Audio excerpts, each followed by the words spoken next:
नमस्कार विद्यार्थी मित्रांनो, स्वागत आहे आपल्या यूट्यूब चॅनल ज्याचं नाव आहे मोहित मोटिवेटेड एक्झाम चॅनल। आज आपण बघणार आहोत MHAT म्हणजे महाराष्ट्र राज्य शिक्षक पात्रता परीक्षा पेपर 1 आणि पेपर 2 मधील आवश्यक असा घटक म्हणजे बालमानसशास्त्र आणि अध्यापनशास्त्र। याच्या संबंधित आपण आज बघणार आहोत उपपत्त्या। मागील भागात आपण उपपत्त्यांचे प्रकार बघितले होते, त्यापैकी पहिली उपपत्ती बघूया आज, साहचर्यवादी उपपत्ती। चला तर मग सुरुवात करूया व्हिडिओला। साहचर्यवादी उपपत्ती। शास्त्रज्ञाचे नाव आहे थॉर्नडाईक, हे अमेरिकेचे शास्त्रज्ञ आहेत। त्यांची उपपत्ती ही प्रयत्नप्रधान उपपत्ती म्हणून ओळखली जाते। प्रयोगाचे साधन किंवा प्राणी त्यांनी जो प्रयोग केलेला आहे तो आहे मांजर, कुटपेटी आणि मासे, हे त्यांच्या प्रयोगाचे साधन होते। मानसशास्त्रातील त्यांचे कार्य बघूया। चुकत मुकत शिकणे आणि चुकांचे प्रमाण कमी करणे हे त्यांच्या शास्त्रामधील कार्य होते। शास्त्राचे नियम बघूयात। त्यांनी प्रामुख्याने 3 अध्ययनाचे 3 नियम मानले आहेत। पहिला आहे सज्जतेचा किंवा तयारीचा नियम, दुसरा आहे पुनरावृत्तीचा नियम आणि तिसरा आहे परिणामाचा नियम। साहचर्यवादी उपपत्तीचे शैक्षणिक महत्त्व बघूया।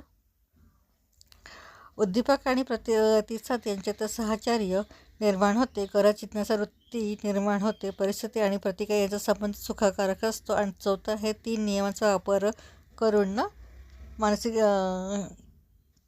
साहचर्यवादी उपपत्ती त्यांनी मांडलेली आहे। त्यानंतर दुसरं नाव आहे शास्त्रज्ञाचे दुसरा प्रकार आहे, शास्त्राचं नाव आहे पॅवलॉव। त्यांना नोबेल पुरस्कार विजेता 2003 रशियामध्ये देण्यात आला होता, रशियातील आहेत। उपपत्ती त्यांची ओळखली जाते अभिजात अभिसंधान उपपत्ती या नावाने।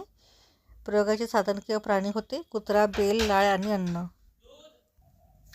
त्यानंतर मानसशास्त्रातील कार्य आहे नैसर्गिक चेतकाबरोबर कृत्रिम चेतकांचा वापर करून नैसर्गिक प्रतिक्रिया मिळविणे, हे त्यांचं मानसशास्त्राच्या प्रयोगाद्वारे त्यांनी सिद्ध केलेलं आहे। त्यांचं शैक्षणिक महत्त्व आहे वर्णमुळाक्षर शिकताना चित्राचा वापर करावा, योग्य सवय लागते, वृत्ती बदल अकारण भीती नष्ट होते, आवडीनिवडी व चमत्कारिक वृत्ती हे नष्ट होतात। त्यानंतर तिसरा शास्त्रज्ञ आहे साहचर्यवादी उपपत्तीमधला शास्त्रज्ञांचे नाव आहे स्किनर, हे अमेरिकेतले रहिवासी होते। त्यांची उपपत्ती ही साधा अभिसंधान उपपत्ती म्हणून ओळखली जाते। प्रयोगाचे साधन किंवा प्राणी होतं त्यांचं कबूतर, लाल दिवा, हिरवा दिवा, काळा कागद आणि पांढरा कागद, हे त्यांचे प्रयोगाचं त्यांनी या वस्तू घेऊन सिद्ध करून दाखवलेले आहेत। मानसशास्त्रातील कार्य आहे एखादी क्रिया साधन म्हणून जेव्हा उपयोगात पडते तेव्हा ती विशिष्ट क्रिया साधनीभूत झाली आहे असे म्हणतात। यामध्ये प्रत्याभरण व प्रत्याबलनावर भर देण्यात